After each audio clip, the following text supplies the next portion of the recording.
Guys, welcome back to today's video. Today is Wednesday, August 7th, 2024, and today we are going to be talking specifically about the state of Pennsylvania and two new batches of polls that show Kamala Harris in the advantage, according to a Democratic pollster, and tied, according to a Republican pollster, in a massive shift relative to where President Biden was standing against President Trump in this election in this battleground state. When Joe Biden dropped out of the race, Donald Trump led him by 4.5% in the state of Pennsylvania. Back in 2020, Biden led on election day in this state by 1.2%. The polls ended up being nearly entirely accurate. He ended up winning by 1.2%. And when you take a look, Donald Trump against Joe Biden in a rematch looked like it was on track for a very solid victory. A 4.5% victory in Pennsylvania would practically have assured Donald Trump would have won this election against President Biden. And so seeing, President Biden being down this much, the Democratic Party definitely took this into consideration when they were figuring out, should Biden drop out of the race? Should we replace him at the top of the ticket? And Pennsylvania, alongside many other battleground states, has seen quite significant shifts in favor of the Democratic contender now, Kamala Harris. And now that she has Governor Tim Walz on the ticket, we have yet to see any Pennsylvania polls yet, but I do imagine that will offer a bump to Kamala Harris, even if marginal. Any bump will help her, given that now, in the most recent polls, she's either leading or tied in this state.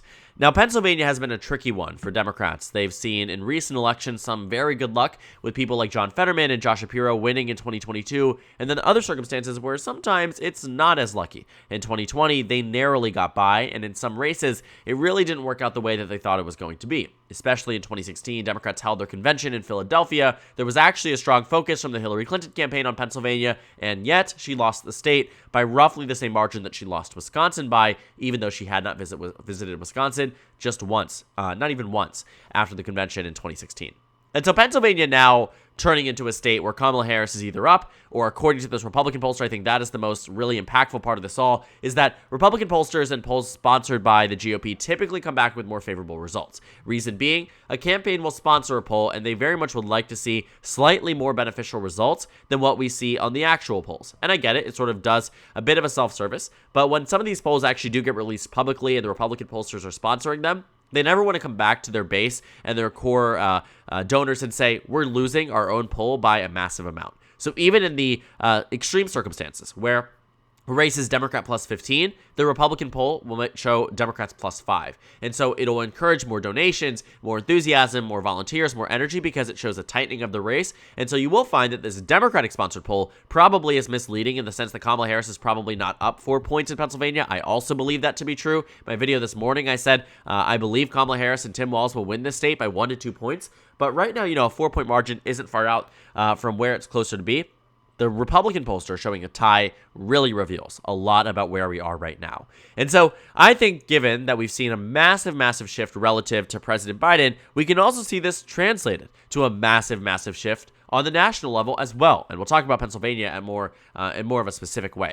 But looking at the general election matchup, Kamala Harris now takes the lead. She's been leading in the five-way for a little bit period of time. She's up 0.6% in the five-way. Practically every recent poll here, besides Harvard-Harris and Rasmussen, show Kamala Harris leading. You could also see in the two-way race, practically every recent poll shows Kamala Harris leading. And so this 0.5% advantage here, while not certainly as impressive as Biden's plus 6 points in 2020, Hillary Clinton's even 7-point advantage after the convention, we are finding that Kamala Harris is rebounding, especially relative to Biden, who, again, when he dropped out, was down 3 points nationally. And so roughly a 4-point swing nationwide. Well, what are we seeing in Pennsylvania? Roughly a 5-6-point lead. And I think that also makes a lot of sense. When you think about where Kamala Harris was really improving support on for compared to Joe Biden, minority voters, specifically black voters, in some of the polls that we saw with Biden in Pennsylvania, he was losing ground from black voters compared to 2020, and it was massive reductions. It wasn't just marginal.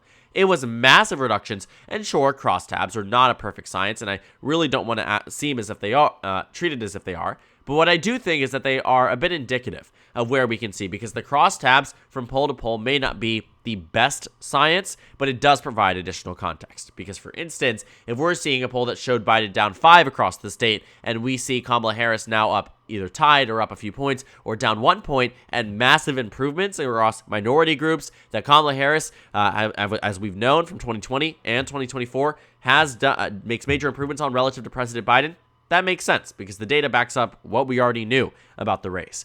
And so I think Kamala Harris really narrowing down this state too also has now been translated to some of the political betting market odds. Now Donald Trump stands at the lowest point he has been in this entire past 3 months. I mean, since we've seen the debate, which was actually just less than 2 months ago, a month and a half ago, even prior to that, we saw that Joe Biden was starting to drop in the polls, starting to drop in support. The uncommitted vote started to get higher. The amount of Democratic sentiment that was pushing away from the party was getting higher. And so Kamala Harris is now rising. Where is she also rising is the state of Pennsylvania relative to where President Biden was. Because 3 weeks ago, when he dropped out of the race, he was down in Pennsylvania quite tremendously. He was down in Michigan. He was down in Wisconsin. In fact, this number suggested New Hampshire was going to be far more competitive. Maine was going to be far more competitive. Minnesota, which is now not competitive at all, was going to be far more competitive. And so Pennsylvania at specific here, I think with its 19 electoral votes, also comes in at a unique point.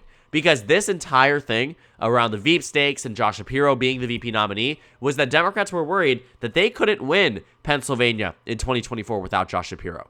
But what we know, based on data points, even before she announced Tim Walz as the VP, and I do think he adds a lot, especially being from the Midwest, an election winner of 2020 and 2022, rather, in 2018, he does well in the state, is that Pennsylvania, right now I have as a lean Democratic state, I do believe Kamala Harris and Tim Walz can win it. And while it may not be the margin the Democrats were hoping for with Shapiro, its 19 electoral votes will still end up in the Kamala Harris column. Will they have to spend more money there? Sure, and I think that's a reasonable concern for some Democrats to have. At the same time, some Democrats were equally concerned about Josh Shapiro being on the ticket. That maybe, because of his opinions on Israel-Palestine conflict, his opinions on school vouchers might do him damage in states like Michigan in an effort to win over Pennsylvania. The good thing about Tim Walz, in terms of what political scientists were saying, was that while the margin may be narrower in Pennsylvania, it will be a win in Michigan. It may be a win in Wisconsin, and it certainly will be a win in the state of Minnesota. And so Kamala Harris now narrowing down even pre-VP selection in Pennsylvania goes to show that Democrats are in a far better position.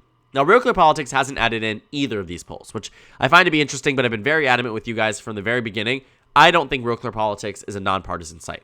I think Real Clear Politics, as we've seen, based on social media, based on who runs it, is that they do very much have partisan beliefs. And while I do think that's entirely fair, right? We're all humans. Human endeavor means you will have partisan beliefs. What they choose to put in their polling averages is unlike what we see on 538, which has Kamala Harris ahead in the 538 average, unlike what we see on VoteHub, unlike what we see on other organizations that do the same work. But Real Clear Politics, I'm only using as a point of reference because their website is really strong in comparison to some others, and also tells us a lot about where Biden was and where Harris is now, just as a point of reference, as a point of comparison. But I will say, I do not believe Kamala Harris is up by Donald Trump is up by 1.8% in Pennsylvania right now. Because what we have seen is a massive, massive reduction in terms of support from the past for Trump compared to when he was running against Biden. Even the Emerson poll we can see here has Trump up by 2, which was a very good poll for Trump just right after the announcement. The poll taken right before the announcement had Trump up by 5. So already a 3-point swing. It's reasonable to believe now with 3 weeks of campaigning, with a VP selection, with millions of dollars poured into advertising and marketing and funding, that Pennsylvania is far more Democratic. And I think that's exactly what these polls are revealing.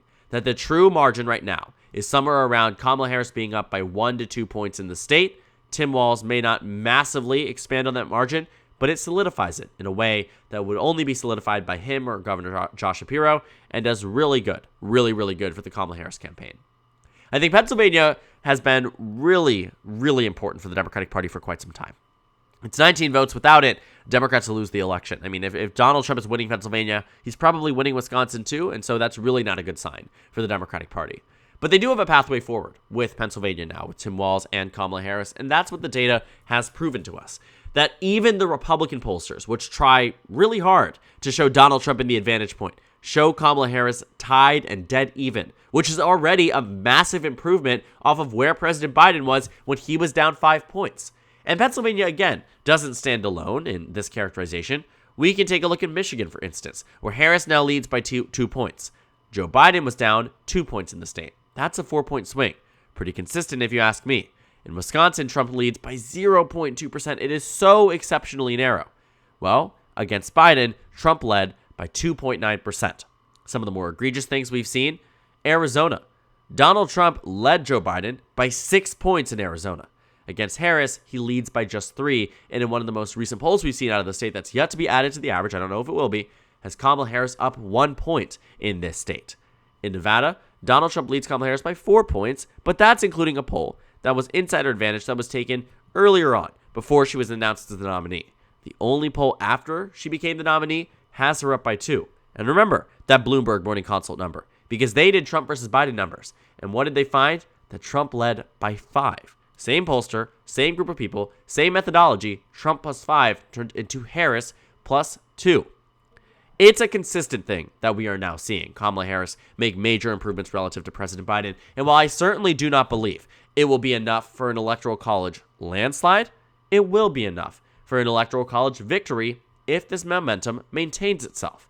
She has the opportunity to take this VP selection, which Democrats, Republicans alike seem to really like him. Even if they aren't voting for the ticket, Tim Walz is relatively popular. We found out that under the Donald Trump administration, Tim Walz was actually appointed to this roundtable of governors who advised the president. That's how much Tim Walz was perceived as a bipartisan member of the Governors Association. He was the 7th most bipartisan member of Congress during his time in office. He came from a purple district, a Trump district. He ran in and won in. So Tim Walz comes from a very interesting path. First started serving in the United States military at 17, got his college degree with his GI Bill benefits, became a public school teacher. He has a track record that is unlike a VP pick we have seen in a very, very, very long time. And that's commendable for Tim Walz because it shows that he has a story that won him an election in Minnesota, that can win him an election this November with Kamala Harris. And it goes right through Pennsylvania. And these data points, again, should be encouraging for Democrats, but should not and will not probably build out this idea of complacency. This election cycle has been all about Donald Trump maintaining and building momentum. When he was up against Biden, the first real thing that we saw was that in the time where the Democratic Party needed to unify the most, they were not unified because many members of Congress, senators, governors, had concerns about President Biden's viability. And so some of them called on him to drop out. This was after an abysmal debate performance, Joe Biden even referring to the night as a terrible, terrible evening for him and his campaign. And yes, it was. It resulted eventually in him dropping out of the race less than a month later. Think about where we are right now. A month and 2 weeks ago, CNN was hosting the first presidential debate in Atlanta. A month and 2 weeks ago. A month and a half ago, Kamala Harris was not the presidential nominee. That was 3 weeks ago. So much has happened. This entire month and a half has felt like 2 years. And there's a reason for that. But voters also seem to have felt that longevity of the time. They've now shifted their opinion based on who the Democratic nominee is. Because as I have been saying for months now, Donald Trump was never hitting 50% in battleground state polls. And that was a telling sign that sure, Joe Biden may not have been the right guy to meet the moment today, because what the numbers showed was that he was going to lose. But Kamala Harris, as the opposition to Joe Biden, not opposition, but the alternative to Joe Biden, does far better. Why? Because voters weren't sold on Trump. They just were not sold on Biden at all either. And so in a world of figuring out who you're going to vote for, you choose none of the above. And that helped Trump because his enthusiasm numbers were through the roof compared to Biden. Just 30 to 40% of Democrats were enthusiastic about Biden. 80 to 90% of Republicans were enthusiastic about Trump.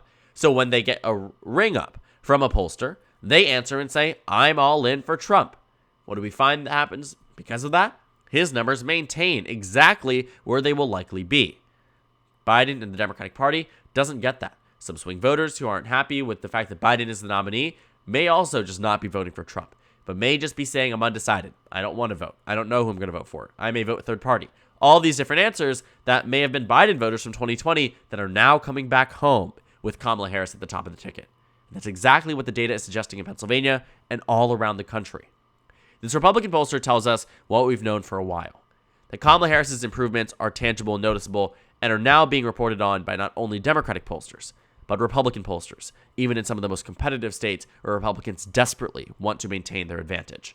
Because the advantage, while may have been a long time, 6 months of constantly leading in the polls, now coming to an abrupt halt because Joe Biden dropped out of the race, Donald Trump Republicans must be really angry because this is a very difficult position for them to navigate. They spent an entire convention railing against President Biden, only for the day after the convention ends for Joe Biden to drop out of the race. Very interesting circumstances. Very good news for the Democratic Party that they're doing quite well with Kamala Harris. Pennsylvania now expanding and included on that map of states that are now on the radar to be even more in the advantage column for the Democratic Party, especially with Governor Tim Walz on this ticket. So thank you guys so much for watching this video. Make sure to comment down suggestions below. Subscribe on the left if you haven't already, and check out the Instagram and Twitter. At the top left of the screen, there's also a Discord server for you to go ahead and join. On the screen, there's a video you can watch and then a playlist for my 2024 presidential election analysis videos. Again, thank you guys so much for watching, and I will see you all later today.